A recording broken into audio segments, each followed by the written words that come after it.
बिहार में जो हर थाने में जो एफआईआर दर्ज किया जाता है और एफआईआर दर्ज करने का जो बिहार सरकार के द्वारा पुलिस मैनुअल के द्वारा जो प्रिस्क्राइब जो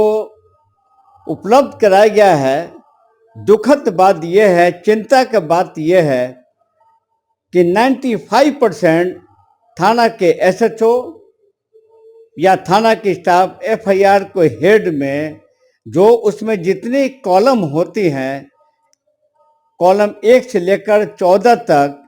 बिल्कुल ही नहीं भरते हैं। फॉर्मेलिटी पर जो थाना के जो दीवान या मुंशी जी होते हैं उन पर छोड़ दिया जाता है और वे आनन फानन में शॉर्टकट में ये एफआईआर को फिलअप करके न्यायालय भेज दिया जाता है, जिस पर कई तरह का जिसका संदेह का लाभ एक्यूज को मिल जाता है। इसके बारे में हम बताएंगे डॉक्टर बालेश्वर प्रसाद, एक एक पॉइंट करके हम कानून के साथ बताएंगे कि बिहार में एफआईआर का हेड एफआईआर क्या होता है, कैसे दर्ज किया जाता है।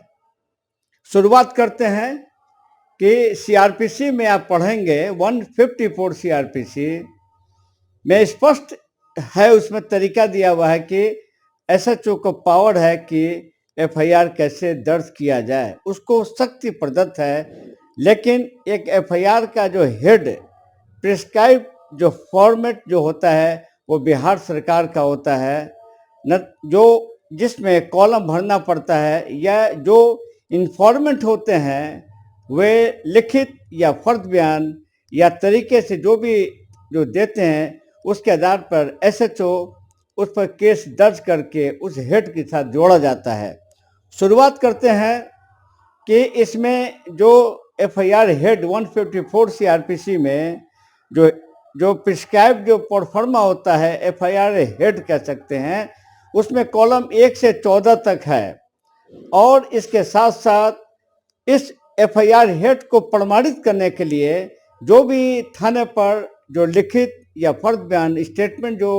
जो पेपर जाता है थानाध्यक्ष के नाम जिस पर रजिस्टर्ड करते हैं, उसके सबसे पहले एंट्री आपको थाना के स्टेशन डायरी या कई जगह जीडी भी बोलते हैं, उसमें एंट्री करना है। उस एंट्री के नंबर को लेकर के इस एफआईआर के हेड पर जब तक नहीं भरा जाएगा तो वो तब तक वो अधूरा एफआईआर होगा। अब शुरुआत करते हैं कि कॉलम 1 से लेकर जो 14 तक जो उसमें नंबरिंग है, स्पष्ट लिखा हुआ है किस कॉलम में 1 2 3 4 5 6 तक इसमें कोई है, सब चीज़ लिखा हुआ, नाम धारा के साथ साथ उस पर इंफॉर्मेंट का पूरा पता के साथ साथ घटना स्थल, घटना की तिथि और कितना दूरी है आपको उस पीओ के उस घटना स्थल से रेफरेंस देते हुए। लेकिन जैसे ही आप कॉलम 7 पर जाते हैं तो 7 पर स्पष्ट हम कर देना चाहते हैं कि वे उनका ही नाम भरा जाएगा जिन पर बिल्कुल एविडेंस हो, एफआईआर में लिखित में इंफॉर्मेंट लिखे कि इस व्यक्ति ने अपराध किया, उस पर डायरेक्ट जब एविडेंस होगा उन्हीं का नाम आपको, यानी कि कंफर्म जिसका नेम होगा वही इसमें इसका नाम दर्ज किया जाएगा। अगर संदिग्ध के रूप में एफआईआर में आता है तो उस संदिग्ध व्यक्ति का नाम इस एफआईआर के कॉलम 7 में नहीं भरना है, या अज्ञात हो, अगर नेम्ड नहीं हो तो अज्ञात भरा जा सकता है, लेकिन संदिग्ध का नाम नहीं भरा जाएगा। अगर एफआईआर डिले हो, किसी कारण से डिले हो, तो पूरा एफआईआर हेड 154 में प्रोवाइड करता है पुलिस मैनुअल के अनुसार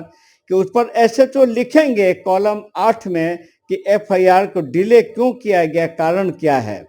9-10 उसके बाद कॉलम है, जो भी उसमें जब्ती सूची होता है या चोरी का मूल्यांकन जो भी होता है उस पर साफ सुथरे ढंग से लिख देना है कि इतने मूल्यांकन ये एफआईआर में चोरी हुआ, चाहे जो भी घटना हुई है। अब सीधे हम आपको ले चलते हैं कॉलम 14 पर। कॉलम 14 एफआईआर का होता है, स्पष्ट लिखा हुआ कि परिवादी सूचनादाता का नाम, उसका हस्ताक्षर, अगर अंगूठा का निशान हो या हस्ताक्षर हो। हम 98% दावा करते हैं पूरा बिहार में किसी भी जिला में किसी के एफआईआर में इस पर आपको हस्ताक्षर परिवादी का एसएचओ नहीं कराते हैं, जिसका भरपूर फायदा ट्रायल कोर्ट में आपको संदेह का लाभ उठाते हैं। इस बिंदु पर किसी भी पुलिस के आला अधिकारी का नजर भी नहीं जाता है। सबसे बड़ी खूबी कि डीजीपी बिहार ने